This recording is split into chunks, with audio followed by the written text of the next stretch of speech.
Wewe ni mtakatifu Bwana, Mungu mwenye neema na uweza. Jina lako litukuzwe Bwana. Uiminiwe mtakatifu, wewe utupendaye. Uinuliwe Mungu mwenye nguvu zote. Uinuliwe Mungu mwenye mamlaka yote. Heshima na sifa ni kwako Bwana. Asante Bwana Yesu. Tukuzwe Bwana. Ni wewe wa kuabudiwa, ni wewe. Ni wewe wa kuabudiwa, ni wewe. Ni wewe wa kuabudiwa, ni wewe. Ni wewe wa kuabudiwa, ni wewe. Ni wewe Bwana,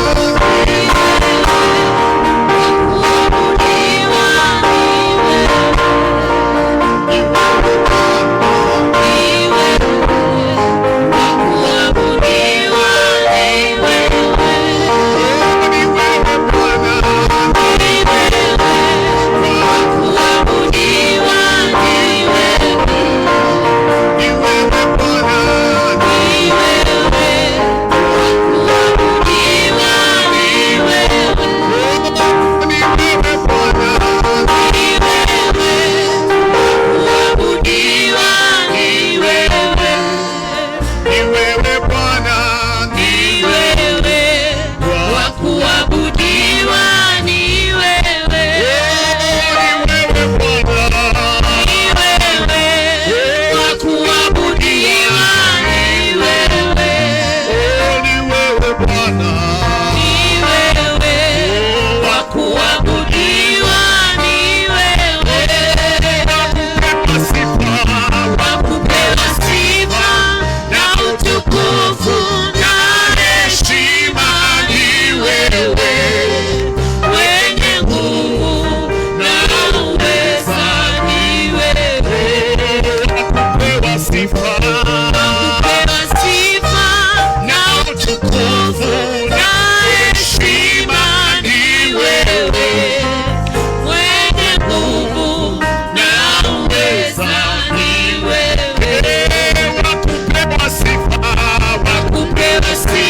tunakushukuru tena kwa nafasi hii ambayo umetupatia katika Pasaka, tunapokumbuka kifo na kufufuka kwako. Na tazama Bwana, tumekuja mbele za uwepo wako, tumekuja kukuabudu wewe, tumekuja kukuinua wewe Bwana wa mabwana. Tuhudumie kupitia neno lako Bwana, wacha nguvu zako za ufufuo zikafanye kazi maishani mwetu Bwana. Nena nasi upya tena. Asante kwa kuja Bwana kutoka katika mbingu, ukafa kwa ajili yetu ili kutukomboa na kutufufua. Baba, ni asante kwa upendo wako Bwana, ni asante kwa kutuosha dhambi na kutusafisha maisha yetu. Pokea sifa Bwana, pokea na utukufu wote, kwa jina la Yesu tumeomba na kuamini, na sote tukaseme amen. Bwana Yesu asifiwe. God bless you, praise and worship team. Mungu akubariki wewe ambaye umekuja kanisani kwa ibada.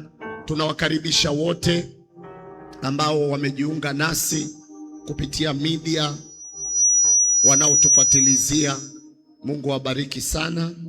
Na siku ya leo tunasherekea kufufuka kwa Kristo aliyekufa, aliyeteswa kwa ajili yetu, lakini leo yuko hai, anafufuka.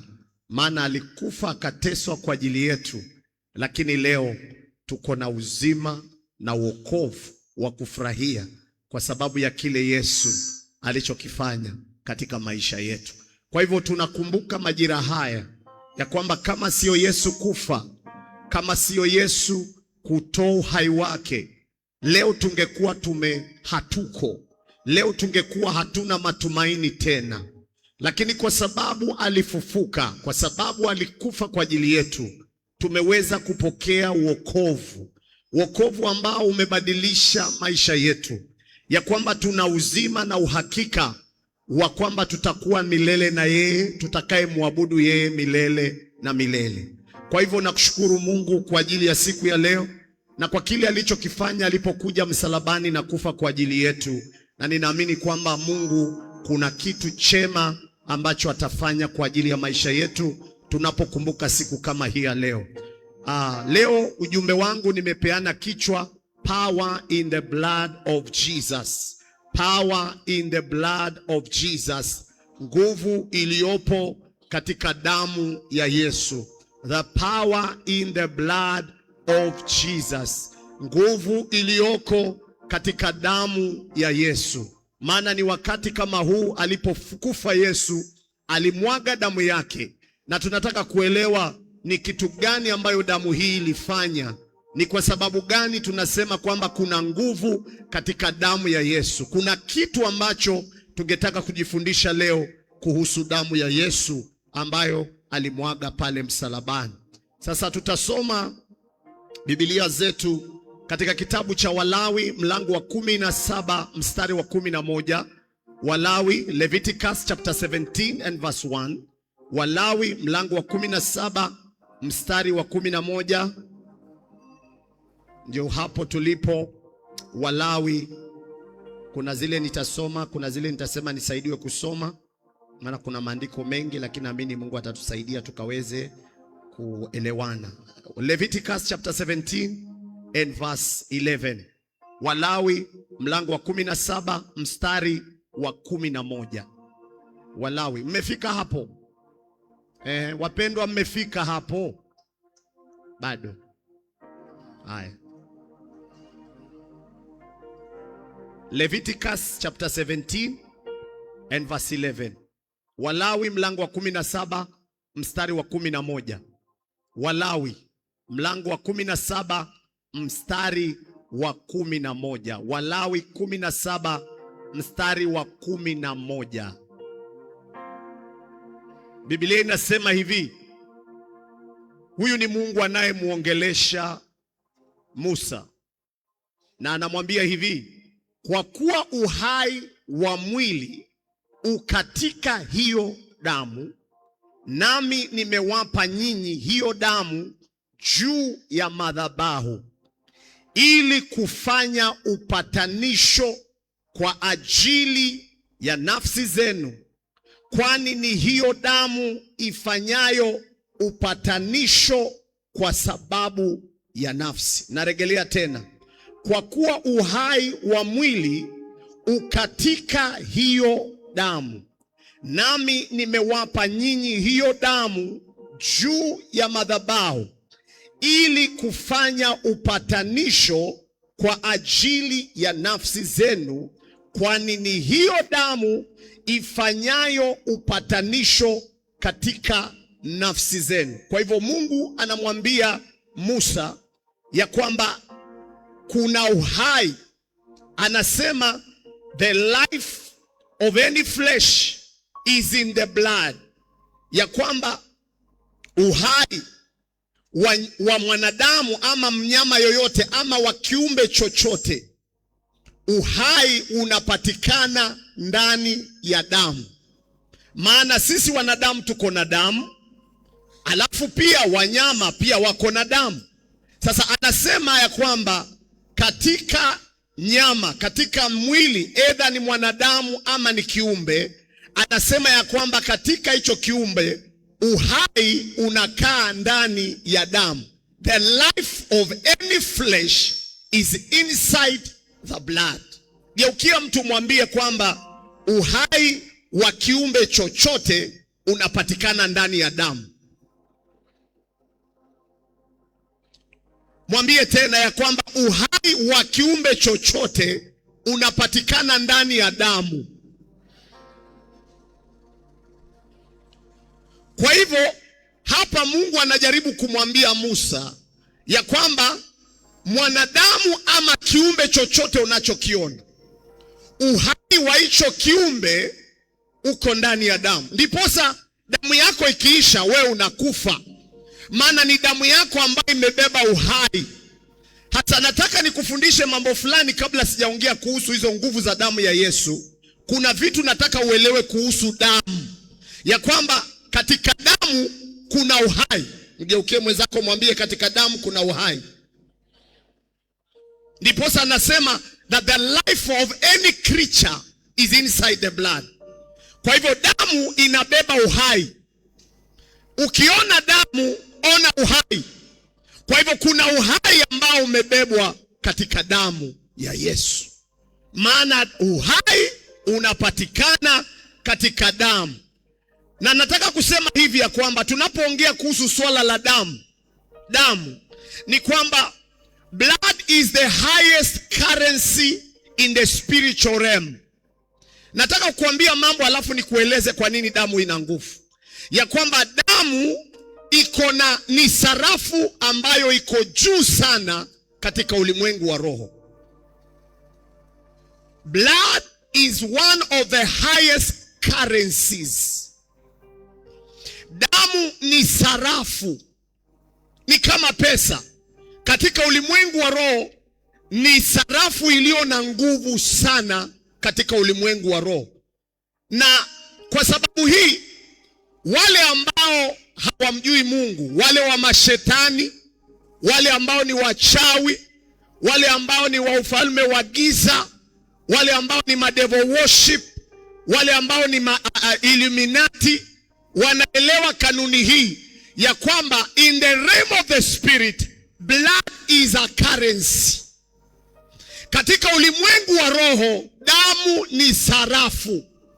It's a means of exchange.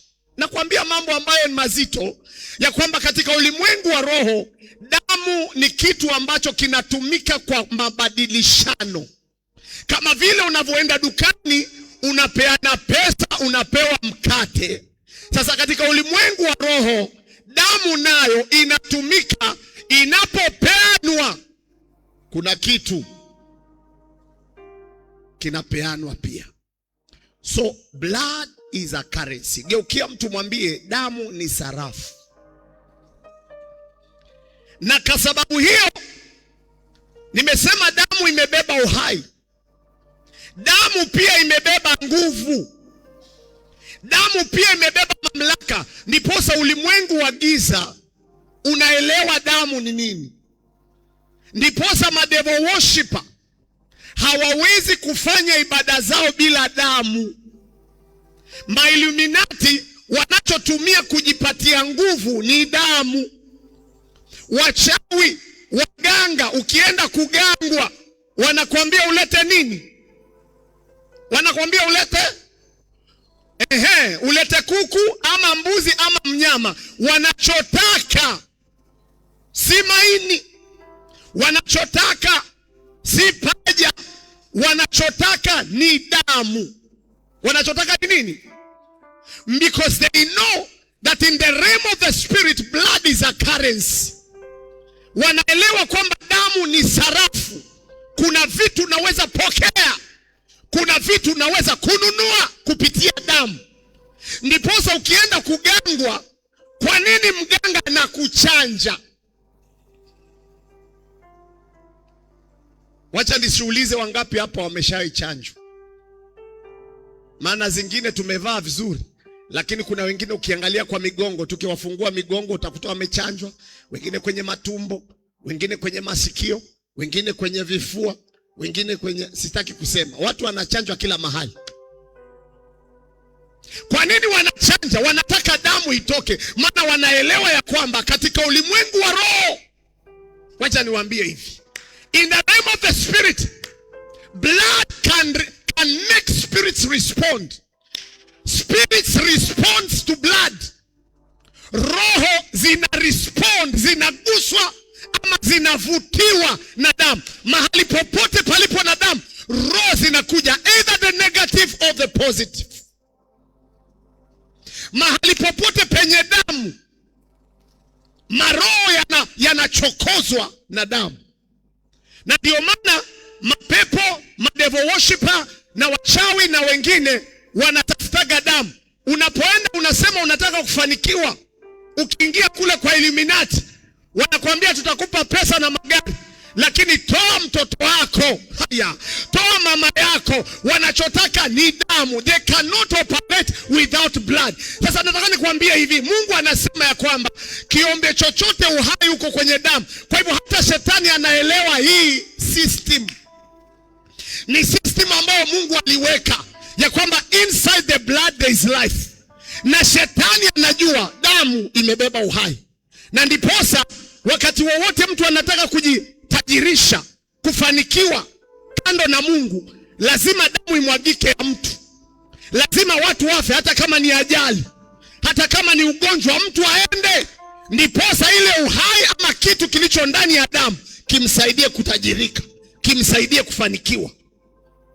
So what I'm saying is this, blood is a currency. Kuanzia leo, elewa, damu ni sarafu. Geukia mtu mwambie damu ni sarafu. Yaani ni kama neno lingine, damu ni kama pesa. You give blood. Na pesa iko na amount. Kwa ulimwengu wa giza atakwambia sadaka ya mtu mzima ni tofauti na sadaka ya mtoto.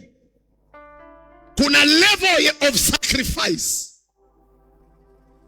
Na Mungu toka Agano la Kale, ukisoma Agano la Kale, limejaa damu. Wanyama walichinjwa na kutolewa kabla Yesu kuja. Maana Mungu alielewa ya kwamba ulimwengu huu lazima kusurvive, lazima damu imwagike, lazima kitu kitoke kwenye damu. Lakini ashukuriwe Mungu, sasa hatutegemei mbuzi na kuku na ng'ombe, tunahitaji damu ya Yesu. Maana damu ya Yesu ndiyo sarafu, ndiyo kitu ambacho imetumika kutununua sisi. Leo tumeokoka kwa sababu ya damu ya Yesu. Damu ya Yesu imetuokoa, damu ya Yesu imetununua. Sijui kama unanielewa. So nimesema damu ni sarafu. Damu ni sarafu. Mwambie mwingine damu ni sarafu. Nataka kusema hivi pia, that blood is a doorway. Ya kwamba damu ni lango. Blood is a gate or a doorway. Damu ni malango. Ni malango, mahali ambapo vitu vinaweza kuingia na vitu vikatoka. Kuanzia leo, ukisikia damu, ona mlango. Katika ulimwengu wa roho, damu ni lango. Bwana Yesu asifiwe. Na ndiposa hata magonjwa, kupitia damu unaweza ambukizwa ukimwi. Kupitia damu unaweza kuambukizwa magonjwa. Sasa kama unaweza kuambukizwa magonjwa kupitia damu, it means that blood is a doorway.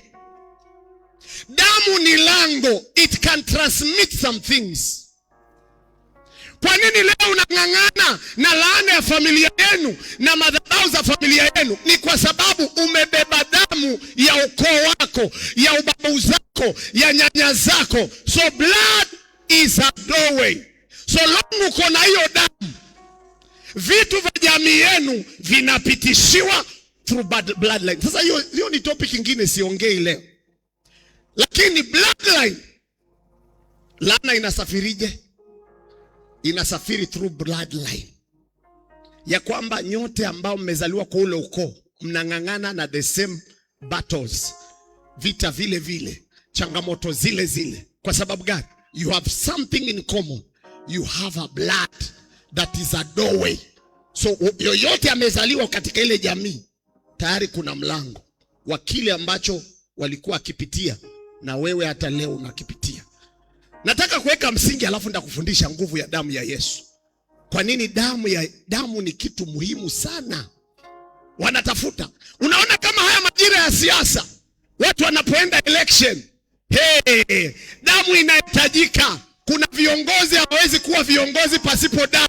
Niposa kama ni kuua wataua. Yani kuna vitu vya ajabu ajabu, mtasikia ajali za ajabu ajabu. Kwa sababu gani? They need the blood. Lakini kwa nguvu za giza sasa, Maana kwa kikawaida hawawezi kushinda, lakini wanatumia nguvu za giza kuwa viongozi. Wanatafuta damu. Mnanielewa? Halo? Wanatafuta nini? Wanatafuta nini? Damu. Because they know katika ulimwengu wa roho damu ina nguvu. Sema damu ina nguvu.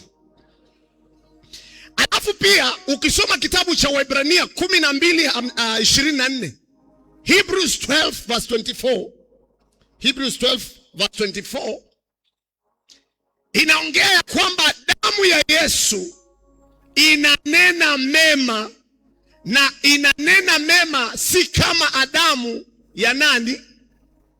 Ya nani? Ya Abili. Kwa hivyo kuna kitu fulani nataka uelewe kuhusu damu.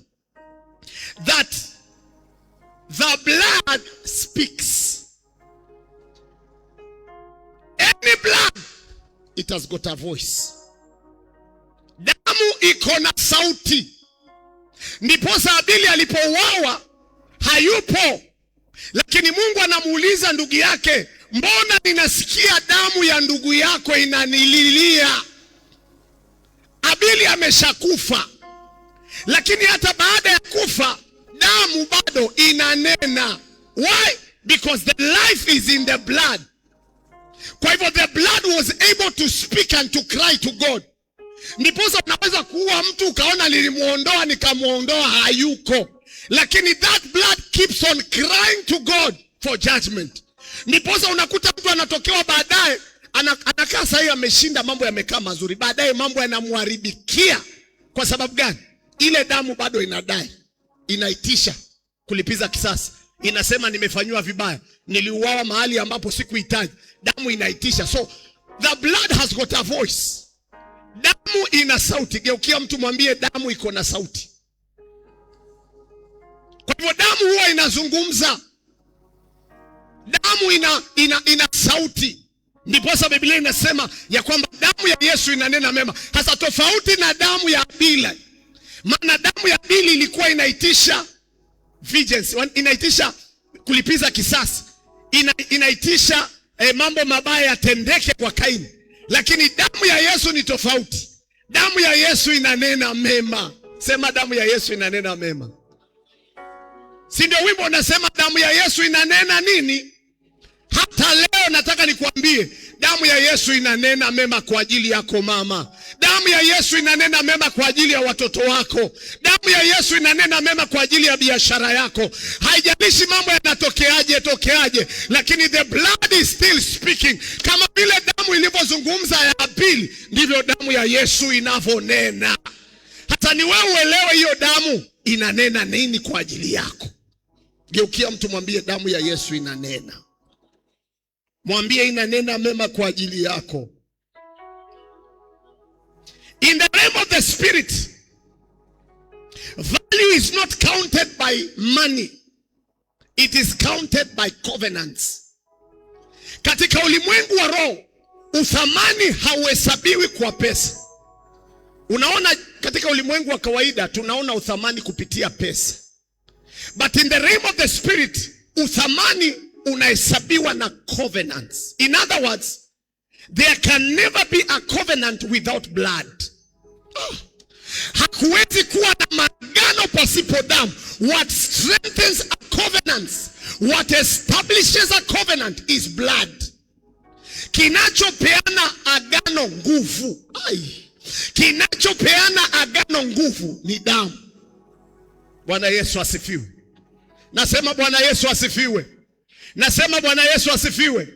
Ambia jirani yako kinachopeana nguvu agano ni damu. Mwambie kinachopeana agano nguvu ni damu. Kwa hivyo maagano yoyote kama yatakuwa na nguvu, whether ni maagano ya kishetani ama ni maagano ya Mungu, lazima damu ihusike. Sema damu lazima ihusike. Every time blood is shed, something is given power to exist or to continue. Every time blood is shed, something is given power to exist or to continue. Wakati wowote damu inamwagika, kuna kitu kinapeanagwa nguvu, either kuanzishwa ama kukaa ama kuendelea. Kwa hivyo kuna vitu katika maisha yetu haviwezi kuendelea pasipo damu kumwagika na kuendelea kumwagika. Na ndio maana hata wale wachawi na wale wa devil worshiper, kila wakati lazima ndio utapewa utajiri, mama ataenda, baada ya muda watakuitisha mtoto, baada ya muda watakuitisha, because that blood must be keep on. Ikimwagika ndiposa kilichoanzishwa kiendelee. Lakini damu ya Yesu ilimwagwa mara moja, na ni tofauti na damu zingine zote, na inaendelea kunena hata leo. Maana hiyo damu haikutokana na mwanadamu wa kawaida. Ndiposa Yesu hakuzaliwa na baba wa kimwili. Ni Roho Mtakatifu aliyeingia katika Bikira Maria. Ndiposa damu ya Yesu iwe tofauti na damu zetu. Ndiposa Biblia inaita the precious blood of Jesus. Damu ya thamani ya Yesu Kristo. Kwa nini ni ya thamani? Maana ni tofauti na damu zingine. Hii damu haijabeba dhambi za wanadamu. Haina. It was innocent blood. Sikiza, Mungu anaelewa kanuni ya kwamba kama ni kukomboa mwanadamu, ni lazima atumie damu.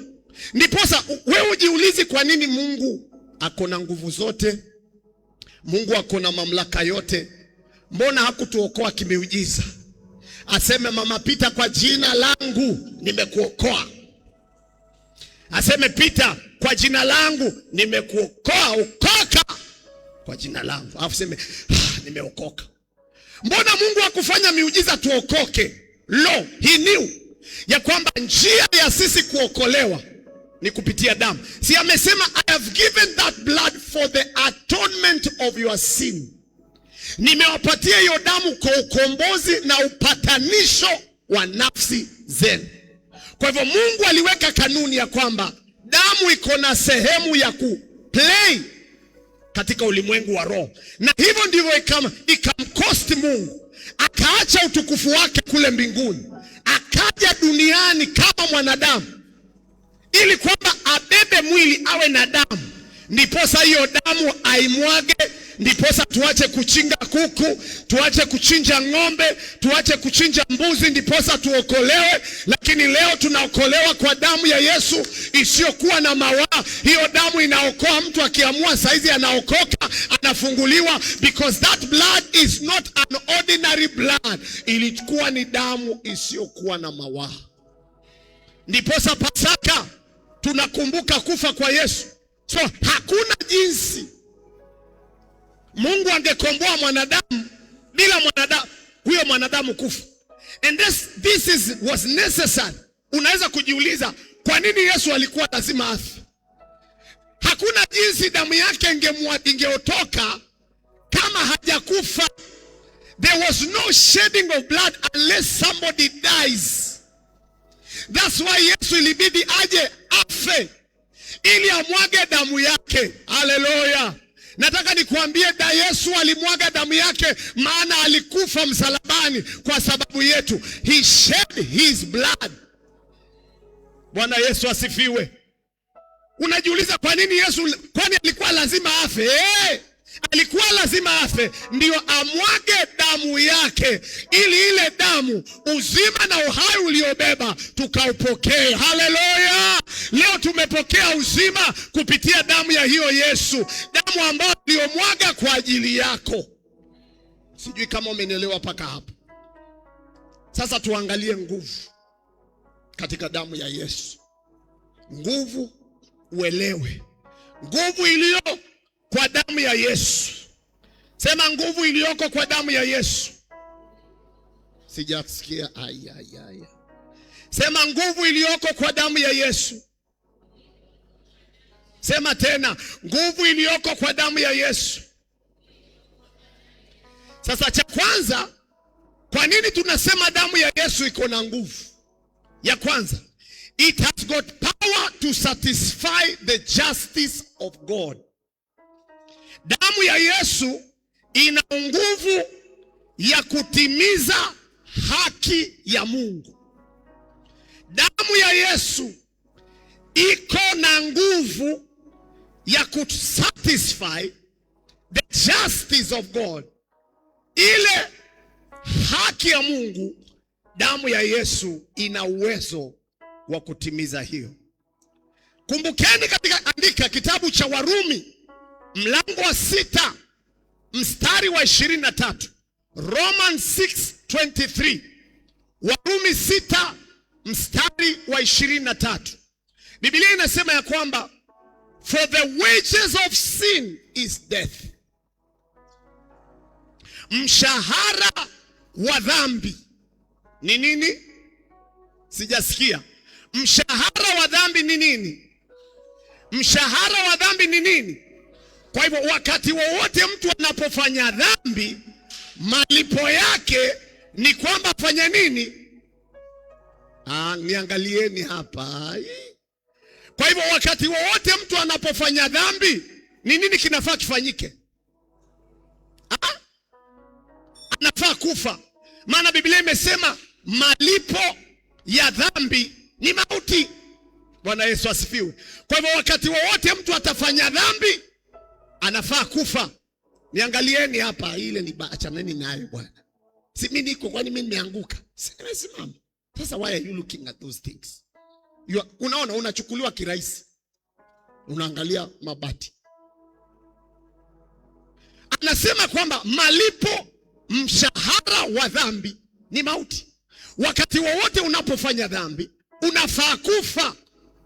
Lakini sote hatuna uwezo wa kulipia hicho kifo. Lakini damu ya Yesu ilipomwagika, ililipia huo mshahara ambao tulikuwa tupokee wa kifo. Badala ya sisi kufa, haleluya, badala ya wewe mzee Martin kufa, badala yake Yesu akafa in your place, ndiposa usife. Oh, haleluya. Kwa hivyo damu ya Yesu ikalipia ile haki. Maana kulingana na haki, lazima mtu akifanya dhambi afe. Ezekieli 18:20. Ezekiel 18:20 nasema every soul that sinneth must die. Nafsi yoyote inayofanya dhambi lazima ife. Bwana Yesu asifiwe. Hasa Mungu kwa kutupenda akasema tutakufa. Hapana. Badala ya nyinyi kufa, mimi nakuja kufa in your place. Bwana Yesu asifiwe. Instead of you dying, let me die for you. Hiyo ndio Pasaka. Yesu akaamua kufa na kulipia deni ambalo tusingeweza. Kwa miaka mingi walichinja ng'ombe, walichinja mbuzi, lakini kila mwaka walihitaji kuchinja, maana haikuondoa dhambi. Lakini Yesu alipokufa, akafa kwa ajili yetu. Lile deni tulilokuwa tunadaiwa, Yesu akalipa. Sasa hivi hatudaiwi tena. Jesus died for us, so you don't need to die again. Nasema uhitaji kufa tena. Na siongei tena kwa kifo tu cha kimwili. Wakati utakufa kimwili, hautakufa tena, yani hutatenganishwa na Mungu, maana kifo ni matengano. Kwa hivyo damu ya Yesu ina nguvu ya kulipa haki iliyokuwa Mungu anahitaji. Because Mungu alihitaji malipo ya dhambi ambazo tumefanya. Ndiposa Yesu alipokuwa msalabani, alibeba dhambi zote mpaka ikafika mahali Mungu hakumwangalia tena. Ndiposa Yesu anasema, Eloi, Eloi, Mungu wangu, mbona umeniacha? Maana alibeba dhambi zetu zote ambazo tulikuwa tunahitaji tufe. Yesu akazichukua, akazibeba, akasema mimi Baba nimekufa kwa ajili yao. Wao hawatakufa tena, wao wataishi. Ndiposa Biblia inasema katika Yohana 3:16 ya kwamba kwa maana jinsi hii Mungu aliupenda ulimwengu ya kwamba akamtoa mwana wake wa pekee. Kwa nini alimtoa mwana wake wa pekee? Ili Yesu aje afe. Akamtoa mwana wake wa pekee. Yoyote anayemwamini na kumpokea asifanye nini? Asifanye nini?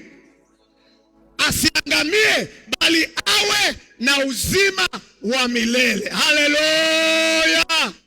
Yesu alipotoa damu yake, katika damu yake kulikuwa na uhai. Alipokufa, kilichofanyika ni kwamba mauti ilituondoka, badala yake life came in us. Tulipokea uhai uliokuwa ndani ya hiyo damu, maana ndani ya damu kuna uhai, ndani ya damu kuna uzima. Kwa hivyo tunapokaa na hiyo damu, maana uko na uzima, Yesu ako na uzima ndani ya damu yake, leo uko hai. Patie Yesu makofi.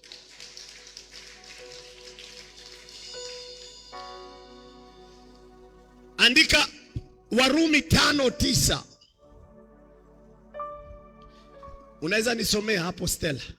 Romans 5:9. Romans 5:9. Warumi 5:9.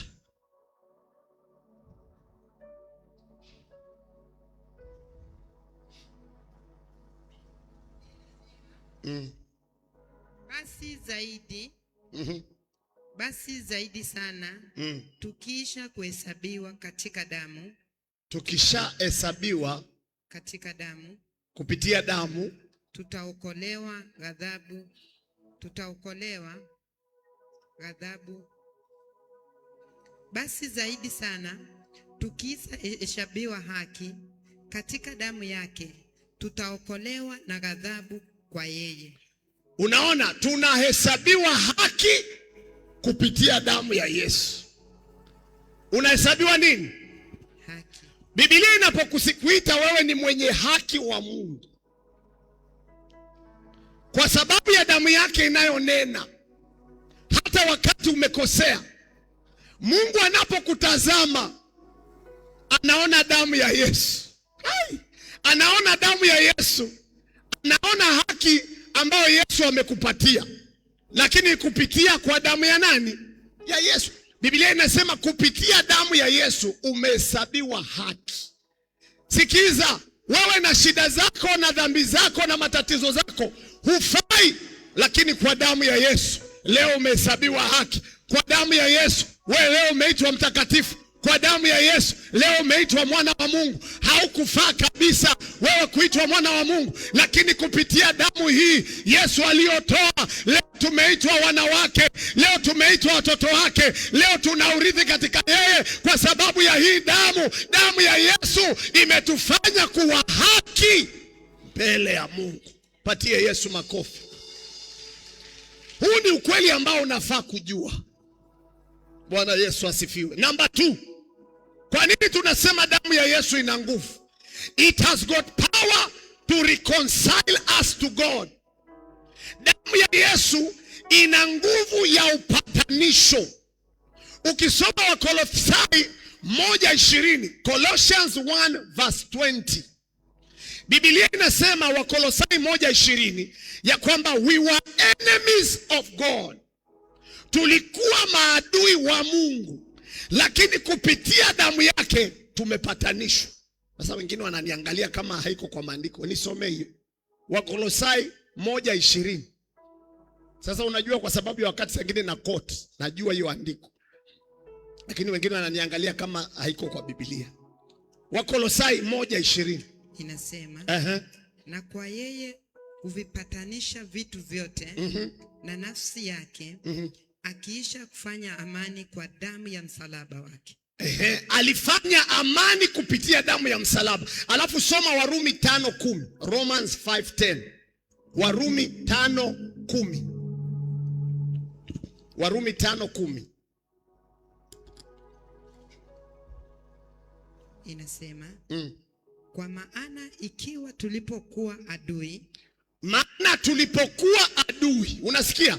Kuna siku, kuna wakati we were enemies of God. Wakati tulikuwa tujaokoka, wakati tulikuwa tujampokea Mungu, tulikuwa sisi ni maadui wa Mungu. We were enemies. Tulipatanishwa na Mungu kwa mauti ya mwana wake. Umesikia? tulipatanishwa na Mungu kupitia mauti. Kwa hivyo we were reconciled. Tulipokuwa sisi ni maadui wa Mungu, damu ya Yesu ilichofanya alipokufa ni kwamba tulipatanishwa na Mungu. Leo sisi si maadui tena, leo sisi ni marafiki wa Mungu. Ndiposa Yesu anawaambia wanafunzi wake, I no longer call you slaves, but I call you friends. Leo nyinyi wapendwa, nataka niwaambie, mmekuwa marafiki wa Mungu. Nyinyi si maadui wake tena. Damu ya Yesu imetufanya kuwa marafiki. Damu ya Yesu imetuondolea uadui. We are no longer enemies of God. We are friends of God through his blood. Si upigie Yesu makofi, ni point. Geukia mtu mwambie, wewe si adui wa Mungu tena. Mwambie vizuri, wewe si adui ya Mungu tena. Mwambie kupitia damu ya Yesu wewe ni rafiki ya Mungu. Mwambie kupitia damu ya Yesu umepatanishwa na Kristo. Sasa tumepatanishwa na Yesu, tumekubalika mbele zake. Ndiposa tunaweza kusimama tukamwabudu na tukamuinua, because we have been reconciled to God. We are no longer enemies. Tukienda mbele za Mungu, anapotutazama anatuona wanawake. Ndiposa Biblia inasema tumepewa roho wake ndani yetu, na huyo roho anaita Abba Father. Roho ndani yetu anaita Baba. Anapotuangalia Baba Mungu anaona watoto wake. Ndiposa ametupatia roho wake, maana roho wake anaita Baba. We are sons of God. Yeye ni baba yetu, sisi ni watoto wake. Anapotutazama anaona watoto wake, maana kuna roho ameweka ndani yetu. Kuna damu iliyomwagika, damu ya mwanao Yesu Kristo. Anapotutazama anaona ile damu ya mwana wake. Anaona damu ya mwana wake, ndiposa anakuona kuwa wewe ni mtoto wake. Ndiposa unapokosea, unapoomba msamaha, anakusamea, maana anakuona kama mtoto wako. Maana kama vile watoto wetu si wanatukosea mara kwa mara, lakini kwa sababu gani tunawasamehe? Kwa sababu ya damu yetu walionayo. Bwana Yesu asifiwe. Anaweza kukukasirisha kabisa, hata ukajaribu kupiga uwe, lakini mwisho ndani bado unakumbuka, hii ni damu yangu, huyu ni mtoto wangu. Sasa Mungu anapotuangalia anaona damu yake, anaona DNA yake. Ndiposa Mungu atuangamizi, ndiposa Mungu atuangamizi, maana anaona mwana wake. Maana akiangalia tumempokea Yesu, anapotuangalia anamuona Yesu. Anapotuangalia anaona Yesu akiwa msalaba. Ndiposa atuangamizwi, ndiposa atuangamizwi, ndiposa rehema zake ni mpya kila asubuhi, kwa sababu ya nguvu iliyofanyika msalabani. Patie Yesu makofi. Sema kuna nguvu katika damu ya Yesu. Namba 3, damu ya Yesu, it has got power to wash away our sins. Ina nguvu ya kutuosha dhambi zetu. Sasa acha nikwambie kitu. Damu ya Yesu inaosha dhambi. Kwa maneno mengine inaondoa dhambi. Sema inaondoa dhambi. Ni sababu hatuna muda ningekuonyesha kwa maandiko. Biblia inasema zile damu za wanyama, kilichokuwa kinafanyika zilipokuwa zinachinjwa, kama hii ndio dhambi, mfano hii ni dhambi, damu ikimwagika inafunika, inafanya nini? Lakini dhambi bado ifanya nini? Bado dhambi ifanya nini? Iko, lakini zile damu za mbuzi ilikuwa inafunika. Na ndiposa mwaka ukiisha ina expire, ile dhambi inaonekana tena, wanabidi wanachinja tena, wanafunika.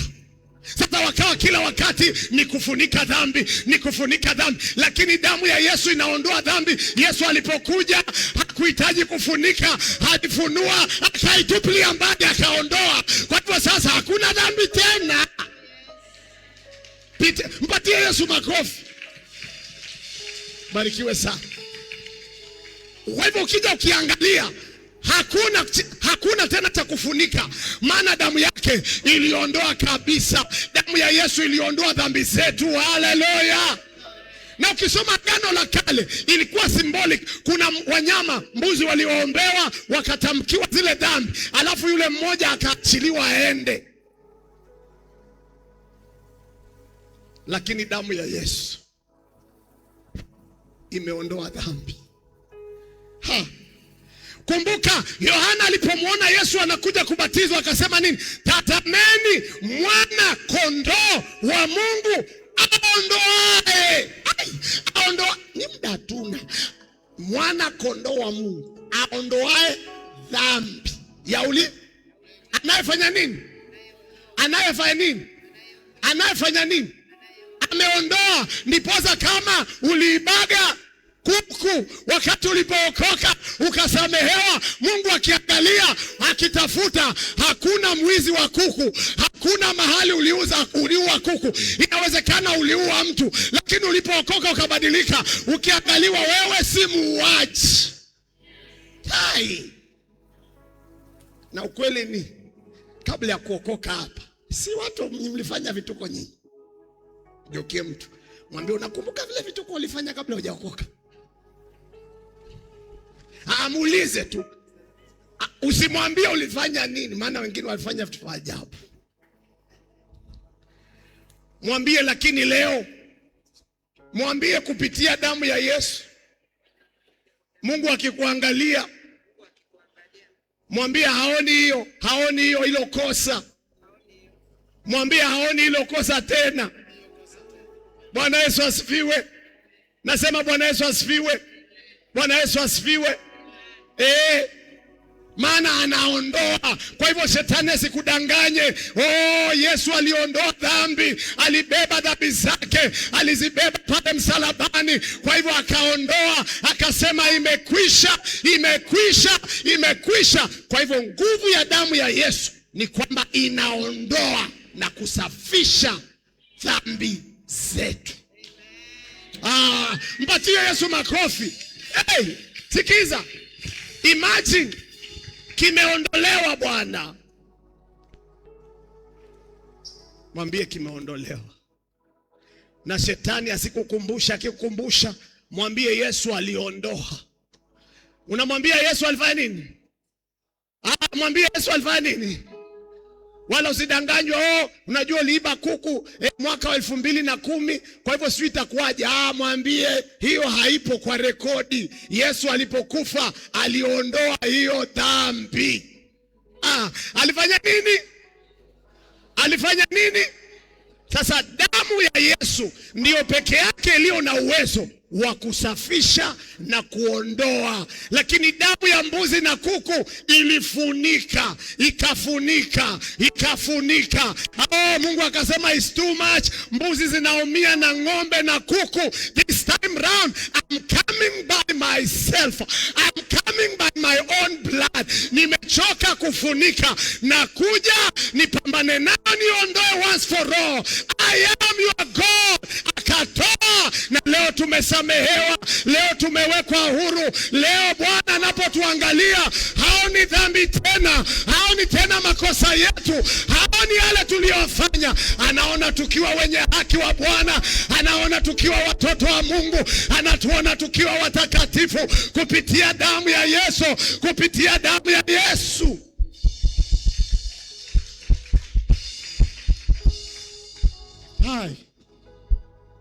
Bwana Yesu asifiwe. Sema dhambi imeondolewa. Sema dhambi imeondolewa. Sasa kwa muda wako soma Yohana 1:7. Andika 1 John chapter 1 verse 7. 1 John chapter 1 verse 7. Alafu andika Hebrews 13:12. Waebrania 13:12. Haya. Hebrews 13:12 utaandika, utasoma kwa sababu ya muda. Twende number 4. Kwa nini tunasema damu ya Yesu ina nguvu? It has got power to help us overcome the enemy. Kwa nini tunasema damu ya Yesu ina nguvu? Maana ina nguvu ya kutuwezesha kushinda shetani na ulimwengu wa giza. Kwa hicho kinachofanyika baada ya Yesu kumwaga damu yake, tulipewa nguvu ya kushinda shetani. Ndiposa ukisoma Ufunuo 12:11, Revelation 12 verse 11, Ufunuo 12 mstari wa 11 inasema, and they overcame him by the blood of the Lamb and by the word of their testimony. Wakamshinda shetani kwa damu ya mwana kondoo. Leo tuna ushindi mpendwa. Leo tunashinda kwa sababu gani? Damu ya Yesu imetupatia ushindi. Nasema damu ya Yesu imetupatia ushindi. Nasema damu ya Yesu imetupatia ushindi. Tunashinda leo kwa sababu damu yake ilishinda. Alipokufa kaenda kule kuzimu, akamwambia shetani, leta ufunguo. Shetani akaregesha ufunguo, Yesu akafufuka. Leo tuna ushindi kwa sababu ya damu ya Yesu. We are victorious because of his blood. Leo hatuogopi wachawi. Najua kweli wachawi wako, lakini siogopi wachawi, maana nimebeba damu ya Yesu. Nimebeba damu ya Yesu. Kupitia damu ya Yesu baba umelindwa. Kupitia damu ya Yesu baba umelindwa. Kupitia damu ya Yesu kijana umelindwa. Kupitia damu ya Yesu umelindwa kijana, maana damu inatupatia ushindi. Tunashinda shetani kwa damu ya Yesu. Nimefanya deliverance nyingi, na mara nyingine nikiona pepo ni stable, nikianza kuita damu ya Yesu, wanaanza kulia, wanasema tunaenda, maana wanajua there is power in the blood of Jesus. Shetani anaelewa kuna nguvu ndani ya damu ya Yesu. Hallelujah. Wengine wanamwambia toka kwa damu ya Yesu. Hiyo damu inaleta ushindi. Haleluya. Nasema damu ya Yesu inatupatia kushinda. Nasema damu ya Yesu inatupatia kushinda. Hatutaogopa mashetani, maana damu ya Yesu imetulinda. Unakumbuka wana wa Israeli walipokuwa kule Misri, wakati wakaambiwa wachinje damu, it was a shadow, it was a symbol of what was to come. Ukisoma Agano la Kale, the Old Testament is a shadow of the New Testament. Sijui kama mnanielewa. Agano la Kale ni kivuli cha Agano Jipya. In fact, the Old Testament testifies about Jesus. Agano la Kale limeongea kumhusu Yesu kuanzia mwanzo. Kila kitabu kwa Biblia, go and search, kila kitabu cha Biblia kwa Agano la Kale linaongea kuhusu Yesu. Bwana Yesu asifiwe. Nasema dabaye, Bwana Yesu asifiwe. Patie Bwana Yesu makofi. Kwa hivyo Agano la Kale linatuonyesha ushindi ambao Mungu aliweka kwa damu ya Yesu. Tuna ushindi leo kwa sababu damu ya Yesu inatupatia kushinda. Mama, usitishiwe na chochote. Tumia damu ya Yesu. Wakati walipopaka damu kwenye milango yao wana wa Israeli, Biblia inasema malaika wa kifo alipokuja kutembelea ili kuua watu na mifugo, Mungu akasema popote ile damu itaonekana, malaika wa kifo atapass over. Hiyo ndio jina ya passing over. Anakuja hapa, akifika akiona damu ana pass over. Oh, haleluya. Kuna damu ambayo inakulinda. Kuna damu inakulinda mama. Hey! Na ni vile wachawi hawakuambii, wanakuangaliaga mara nyingi, wameng'ang'ana na wewe, wameshindwa. Maana wakiangalia umezingirwa kwa damu ya Yesu, umezingirwa kwa damu ya Yesu, wanajua hawawezi kukupata, maana damu imekuzingira. wanakuchukia kwa sababu ya hiyo damu. Haleluya! Damu ya Yesu ina nguvu, inatupatia kushinda. Namba 5, it has got power to forgive our sins. Ina nguvu ya kutufanya tusamehewe dhambi. Dhambi zetu zinasamehewa. Warumi 3:25. Sababu ya wakati hatutasoma. Andika, kasome. Warumi 3:25. Soma pia, utasoma kwa muda wako. Waibrania 9:22. Waibrania 9:22.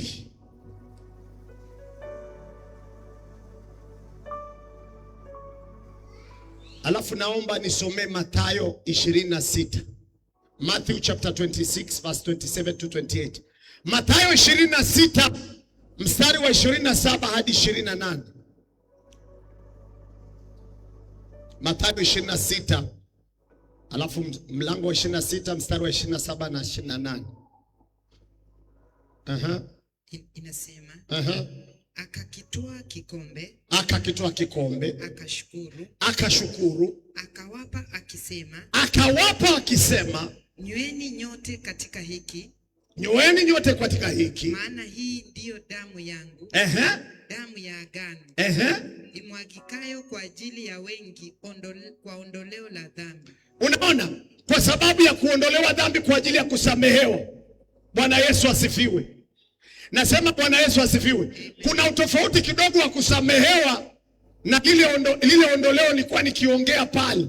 Kwa sababu unaweza, ndio unaona, wakati ilikuwa inafunikwa kwa muda haionekani, kwa hivyo umesamehewa.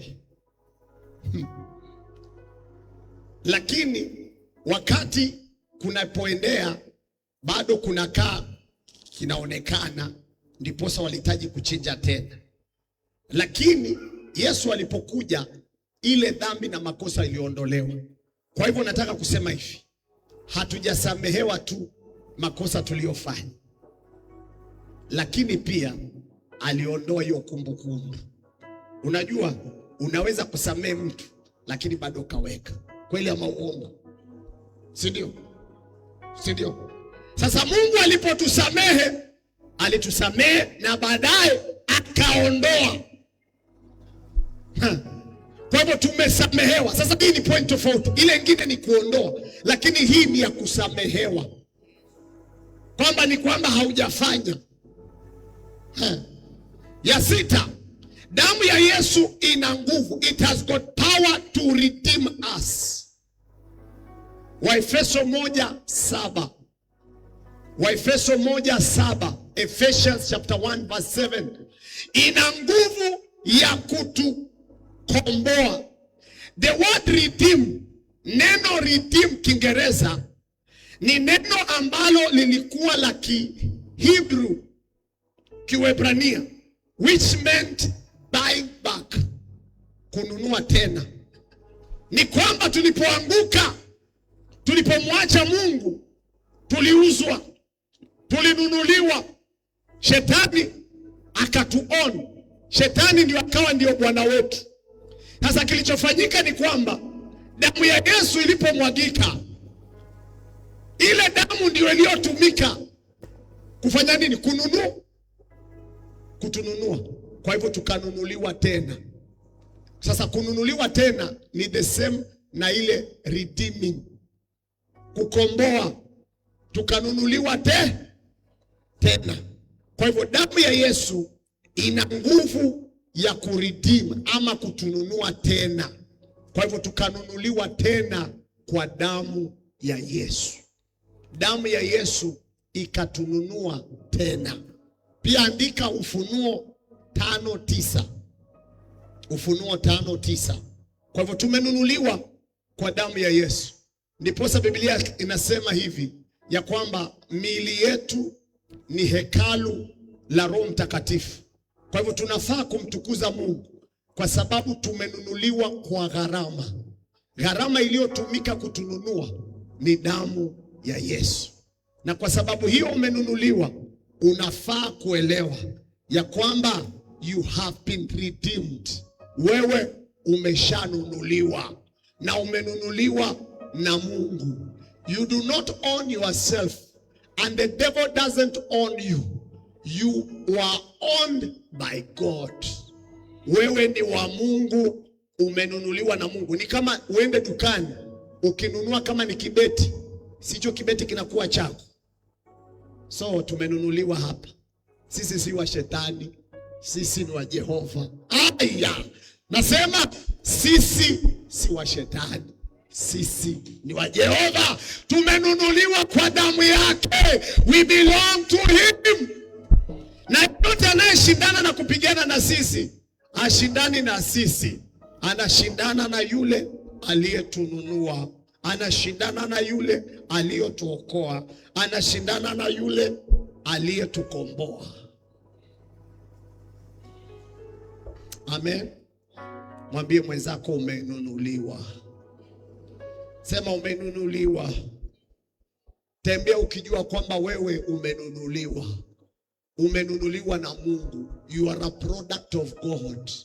Wewe ni kitu cha Mungu. Hallelujah. Number 7, it gives us an access to the presence of God. Damu ya Yesu ina nguvu, inatupatia uwezo wa kupenya mbele za uwepo wa Mungu. Kabla ya Yesu kufa, tulikuwa hatuna ujasiri wa kwenda mbele zake na kumuomba vile leo tunaomba. Lakini damu ya Yesu imetupatia ujasiri. We can stand confidently in his presence. Tunaweza leo kusimama katika uwepo wake. Kwa sababu ya damu yake, we can stand in his presence na tusife. Nyakati za kitambo, ungesimama ovyo ovyo katika uwepo wa Mungu, ungekufa wewe. Lakini damu ya Yesu imetufanya kusimama katika uwepo wake. Soma Waebrania 10:19-20. Hebrews 10 chapter 19 verse 20. Waebrania 10 mstari wa 19 hadi 20. Hebrews chapter 10 verse 19 to 20. Hebrews chapter 10 verse 19 to 20. Waebrania mlango wa 10 mstari wa 19 hadi 20. Waebrania inasemaje? Basi ndugu, kwa kuwa tuna ujasiri wa kupaingia patakatifu kwa damu ya Yesu. Umesikia? Ndugu, kwa kuwa tuna ujasiri wa kuingia patakatifu kwa Mungu kupitia damu ya Yesu. Umenielewa? So ni ile damu ya Yesu ndio inatupatia ujasiri to enter in his presence. In other words, the blood of Jesus has given us access. Damu ya Yesu imetupatia uwezo wa kuingia katika uwepo wake.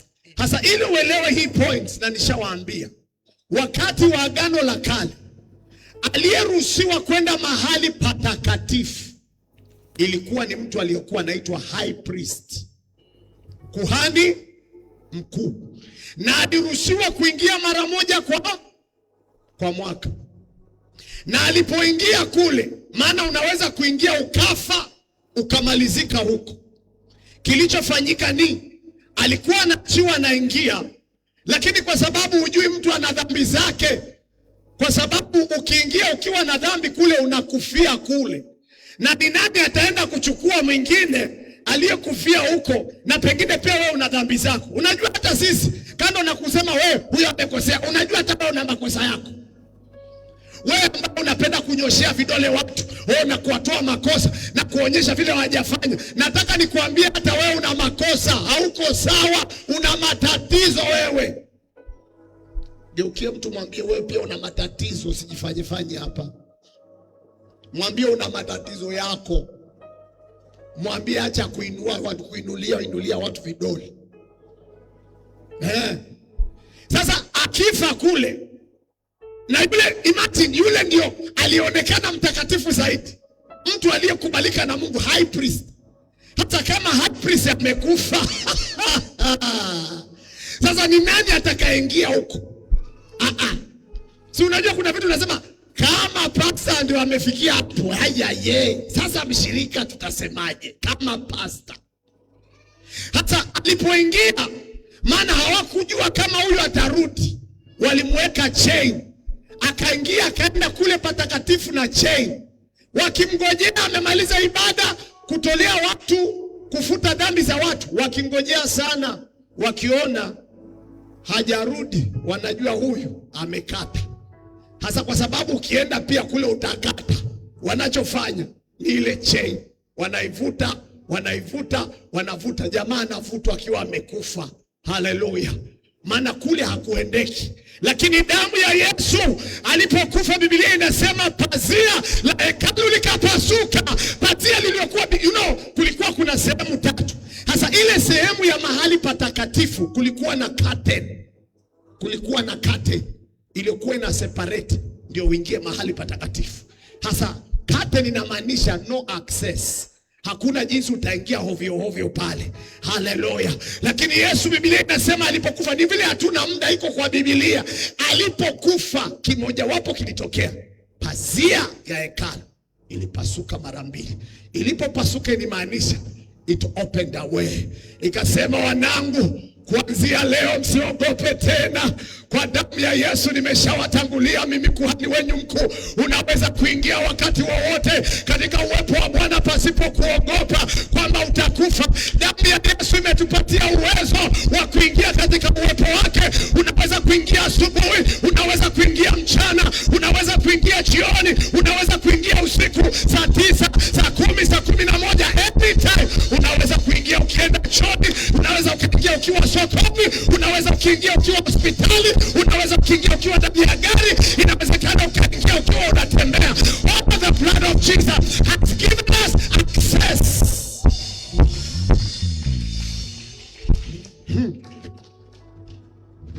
Sasa tunaingia wakati huo, wala hatuogopi kwa sababu ya damu ya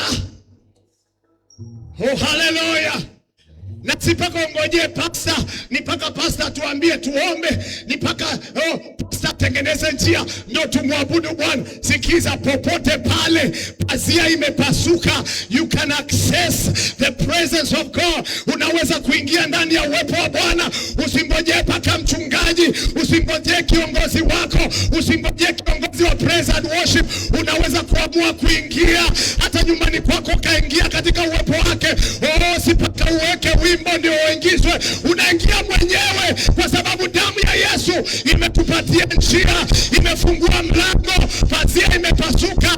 Tunaweza kuingia na ujasiri na tukamwabudu Bwana kwa sababu ya damu ya Yesu. Umeona nguvu ya damu ya Yesu? Tunaweza kuingia anytime, anywhere. Number 8. Ya mwisho itakuwa number 9. It gives us eternal life. Yohana 6:53 hadi 54. John chapter 6 verse 53 to 54. Yohana 6:53 hadi 54. Kupitia damu ya Yesu tumepewa uzima wa milele. His blood carried life. Damu ya Yesu imebeba uhai. Tunapopokea damu ya Yesu, tumepokea uhai wake, na leo tuna uzima wa milele. Biblia inasema kwa wote waliompokea walipewa uwezo wa kuwa wanawake. Biblia inasema kwa maana jinsi hii Mungu aliupenda ulimwengu akamtoa mwana wake wa pekee, yeyote anayemwamini asipotee, awe na uzima wa milele. Kumaanisha, ni wangapi wamempokea Yesu hapa? Kuna wangapi wamemwamini Yesu already? Wacha niwaambie, already you have eternal life. Usingoje hati ukifa ndio utakuwa na uzima wa milele. Hapana, tulipookoka tulipokea uzima wa milele. Already we have have eternal life. Unajua kuna vitu vinafaa kufundishwa, maana dini imetudanganya. Pole kama ulikuwa unangojea uzima wa milele uende mbinguni. Mbinguni hatuendi kwa sababu ya uzima wa milele, kuna vitu vingine tunafuata. Anasema yeyote amwaminie asipotee, awe na uzima. Tushamwamini, uzima tuko nao. Sikiza, already we have experienced eternal life. Pole wewe ambaye bado unangojea uzima wa milele. Sisi tumeshajienjoy, tuko ndani. Hai. Kwa hivyo damu ya Yesu imetupatia uzima wa milele. Sikiza, mambo yanaweza yasiende vizuri. Pesa unaweza kudaiwa ama ukakosa. Lakini kando na hayo, ni kweli ninaweza kuwa mgonjwa, nikawa natumia dawa sipati nafuu. Lakini kando na hayo, najua moyoni mwangu niko na uzima wa milele. Na ugonjwa hautaondoa uzima wa milele nilionao. Shida nilizonazo hazitaondoa uzima nilionao. I have eternal life. Si upigie Yesu ukiwa unamaanisha. Mwambie mtu, mimi niko na uzima wa milele. Mwambie. Najua kuna watu hawana uhakika. Dini ilikwambia uzima ni paka ufe uende huko. Already we have life. Tuko na uzima. Maana ndani ya damu kulikuwa kuna uhai na uzima. Kwa hivyo Yesu alipotupatia damu, alitupatia uzima. Na ndiposa akasema, mkinywa damu yangu na mkila nyama yangu, ndani yenu kutakuwa na uzima. Haleluya. Kwa hivyo leo tunapokunywa kikombe, tunapotumia meza ya Bwana, nataka nikuambie hisia za simbo, kama vile tunakunywa na kula, ndivyo uzima wa Yesu umekaa ndani yetu. Tumeunganishwa kuwa mwili mmoja na Yesu. Tumeunganishwa katika damu ya Yesu.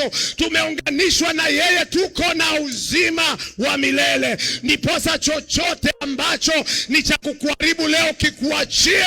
Unapotumia meza ya Bwana, unapounganishwa na damu yake, unapounganishwa na mwili wake, pokea uzima katika mwili wako. Pokea uzima katika biashara. Pokea uzima katika ndoa yako. Pokea uzima katika jamii yako. Pokea uzima katika huduma yako. Receive life.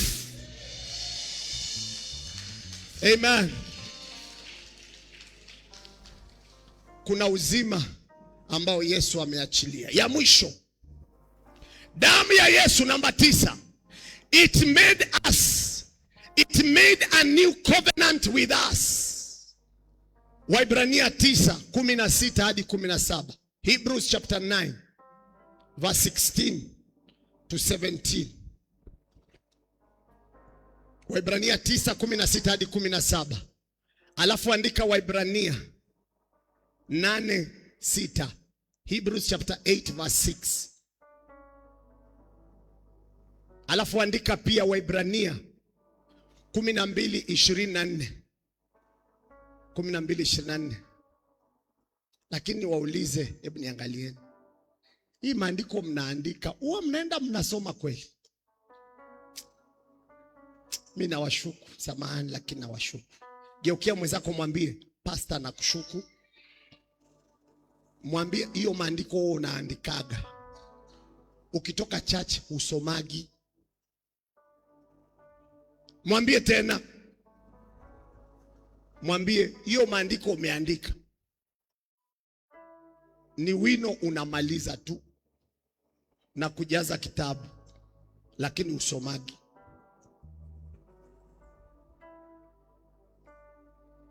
Na ndio maana Wakristo tumebakia watoto. We don't grow. Wewe unategemea tu kile pastor anasema hapa, you don't go and study and meditate. Sikiza. Repetition kina establish.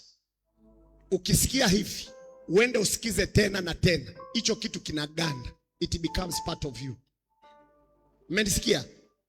Umenisikia? Kuna vitu nimesema haukushika, ukuelewa. Ukienda tena, uzuri video zangu huwa napeleka leo jioni, nishatupa kwa YouTube. Unaenda unasikiza. Either Facebook after 1 month wanafuta. Lakini pia huwa nimeweka record kwa YouTube. Every Sunday ninaweka. Nenda kasikize tena. Ukisikiza kuna vitu utashika, hukushika. Wengine mkiwa mnasinzia, pengine sasa ukiwa nyumbani usinzi utasikia. Halo, naomba hivi. Haya maandiko nimewapa maandiko mengi sana. Nimewapa maandiko mangapi leo? Mkihesabu ni kama mangapi?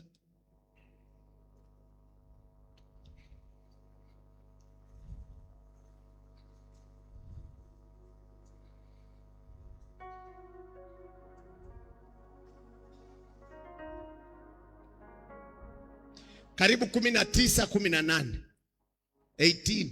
Kuna wengine sikuambia ni 19. Yaani naona vile watu ni wavivu, hata nikiwapa tu wengine hawatasoma. 18.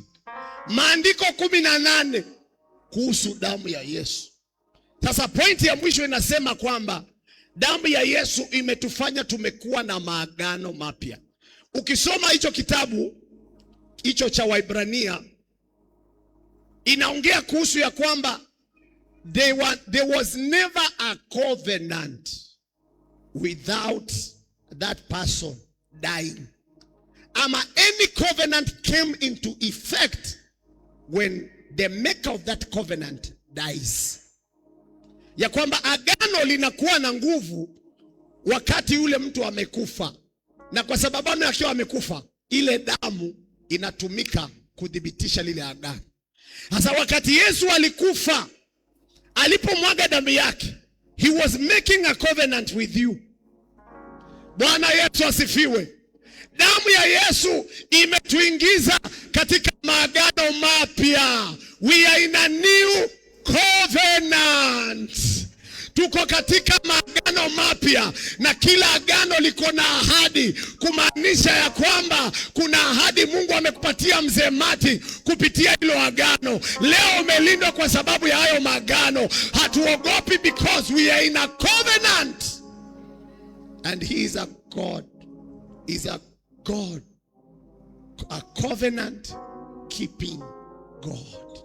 Mungu anayelinda. Mungu anayeweka maagano na watu wake. Sikiza, kwa nini hautaangamia? Because you have a covenant. Kwa nini Mungu atajibu maombi yako mama? Kwa sababu uko na agano. Kumbuka wana wa Israeli, ingawaje waliteseka, waliteswa, lakini Biblia inasema Mungu akakumbuka agano lake na Abrahamu na Isaka na Yakobo. Alipokumbuka agano, akamita mtu aliyeitwa Musa, akamwambia, nimesikia kilio cha watoto wangu, nimesikia mahangaiko yao, na nimeshuka, nimekuja kuwakomboa. Because of the covenant. Nataka nikuambie mpendwa, kuna agano la Mungu kwa maisha yako. Nasema kuna agano la Mungu kwa maisha yako. Nasema kuna agano la Mungu maishani mwako. Kuna agano la mafanikio kwa ajili ya maisha yako. Kuna agano la ulinzi kwa jamii yako. Kuna agano la utetezi kwa maisha yako. There is a covenant for you. Jesus has made that covenant. Ndiposa Biblia inasema kuna agano la kale na kuna agano jipya katika Biblia. Si ni kweli? Agano jipya kumaanisha tuko katika agano jipya. God has a covenant with you. Na hiyo agano akalipiga muhuri kwa damu yake. Chochote alichosema kukuhusu alikipiga muhuri msalabani. Akasema, mwanangu utafanikiwa, mwanangu utapona. Isaia 53 inasema kwa kupigwa kwake tumepona. Sikiza, hatuponi kwa sababu sisi ni wazuri. Hatuponi kwa sababu tumetumia dawa nzuri. Tunapona kwa sababu kwa kupigwa kwake nimepona. Yesu alipigwa mama upone. Yesu alipigwa ili ukombolewe. Sijui kama mnaelewa kitu kilichokuwa kinampiga Yesu, ile inaitwa mijeledi. Mijeledi ilikuwa ni ngozi, alafu zile mwisho inakaa kama ina vidole dole.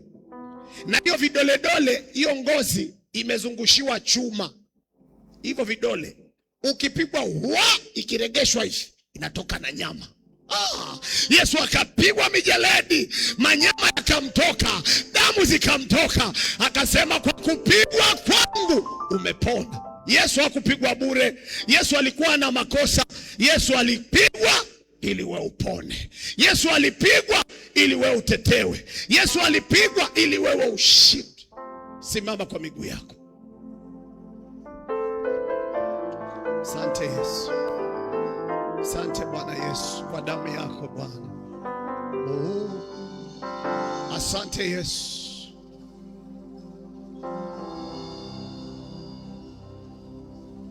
Inua mikono yako. Asante Yesu kwa damu ya Yesu. Asante Bwana. We bless your name. We bless your name. Damu ya Yesu inanena mema. Damu ya Yesu inanena mema.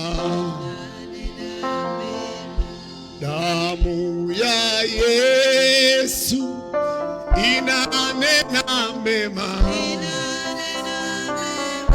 Damu ya Yesu inanena mema. Damu ya Yesu inanena mema. Damu ya Yesu inanena mema. Damu ya Yesu inanena mema. Damu ya Yesu inanena mema.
Kwa damu yake.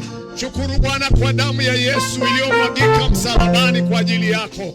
Mshukuru Bwana kwa damu inayonena mema, inayonena ushindi, inayonena mafanikio kwa maisha yako. Inua sauti, mwambie Bwana asante kwa damu ya Yesu. Mwambie Bwana asante kwa nguvu iliyoko kwa damu ya Yesu. Maana leo tuna ujasiri wa kuingia katika uwepo wake. Kupitia damu ya Yesu tuna ujasiri ya kusimama mbele zake. Kupitia damu ya Yesu tuna ujasiri. Kuna mambo mapya ambayo Bwana ametenda. Kupitia damu ya Yesu kuna ushindi maishani mwetu. Endelea kuinua sauti yako. Asante Bwana kwa damu ya Yesu. Asante Bwana kwa damu ya Yesu. Asante Bwana kwa damu ya Yesu ulioachilia maishani mwetu. Damu ya Yesu Bwana imebadilisha. Damu ya Yesu imebeba uhai. Damu ya Yesu imebeba ushindi. Bwana tunakuabudu na tunakuinua. Wewe ni mwema, wewe ni mwaminifu. Baba, katika jina la Yesu, inua mikono yako. Tunakushukuru kwa damu ya Yesu iliyotuosha, iliyotutakasa, damu ya Yesu iliyotupatia ushindi, damu ya Yesu iliyotupatia uhai. Tunajiachilia kwako Bwana. Pokea sifa na utukufu Bwana. Asante kwa damu iliyomwagika, iliyobadilisha maisha yetu, na katika kila tulichokijifundisha Bwana, ninaomba kwamba ukatusaidie kukumbuka nguvu zilizoko katika damu yako.